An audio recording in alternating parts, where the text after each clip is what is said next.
Join me on a very windy Sunday morning here in Wales, and today I'm in Llandudno and we're going to be looking at the Llandudno War Memorial.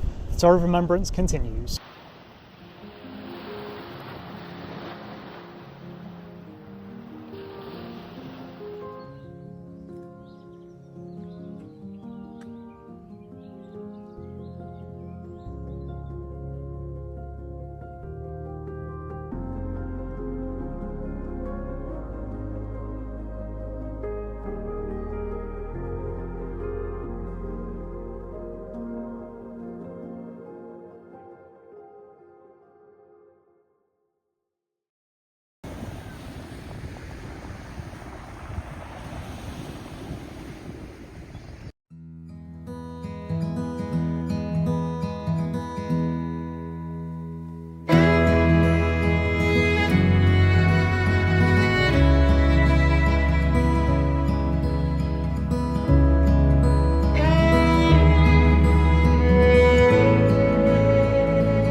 Hello, and yes, you join me today on another tour of remembrance hub. So this time we're in Llandudno, which is kind of the nearest, biggest town to where I live, and it's a really beautiful place. Hopefully you'll enjoy the shots of the coast and the pier.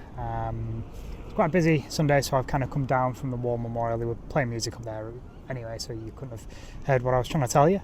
But yes, we're in Llandudno today, and straight off the bat, all the information that I found to do the War Memorial was kind of from two different sources. One was warmemorials.org and the other was the Homefront Museum Facebook page,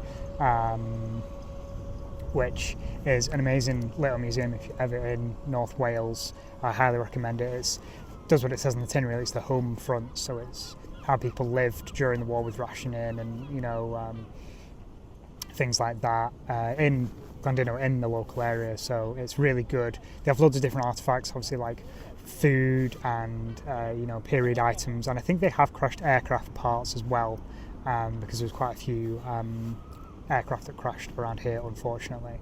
And they also have a small section on about the gunnery training school was actually on the Great Orme, which is over in kind of that direction. So kind of behind the War Memorial, that's where the gunnery school, training school was. It got moved. I think it was probably down south to begin with, and then as the war progressed, it moved. Anyway, on a bit of a tangent. So yes, the Llandudno War Memorial that you will have seen in the shots that I got of it over there. It's an amazing memorial. It's easily the biggest one that I've been to so far. And it was actually designed by a local architect by the name of Sidney Colwyn Fulks. So again, nice touch. Located near North Shore Beach, which is where I am currently. It's actually a grade 2 listed granite obelisk, and it's massive. I mean, the shots don't do it justice. It's very imposing. It stands 13.6 meters tall, which is no surprise, and it's actually topped by a flaming hand grenade, which I didn't realise was actually the insignia of many British armoured regiments, including the Royal Welsh Fusiliers, which is very, very relevant to North Wales, because they were the main regiment from here. The base and the plinth, they carry bronze plaques. They're kind of like your go-to for any war memorial, really. A lot of them will have plaques of some description, whether it be granite or bronze, with the names inscribed. Over 200 names for World War I and over 100 names for World War II, which is insane. Obviously the bigger the town, the chances are the higher the casualties there will have been. Makes complete sense.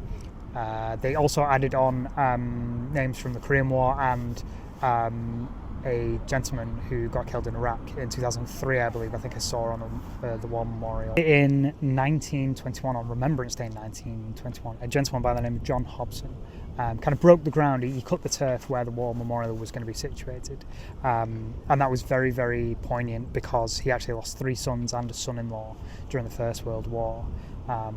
So I think that was very fitting that he was chosen to do that. I mean, I'm sure there's been, obviously, loads of people will have lost people that they knew, friends, family, but for him to have lost essentially 4 sons, that's pretty unfortunate. During this ceremony, the leader of the council, David Davis, who actually lost his son at the Battle of Passchendaele in 1917, he kind of spoke to everyone whilst John Hobson was breaking the ground, and he said, and I quote, "The fallen were with them in spirit on this day," and his voice flattered, and he broke down, and rightly so. If you've lost a son in, Passchendaele was a horrible battle.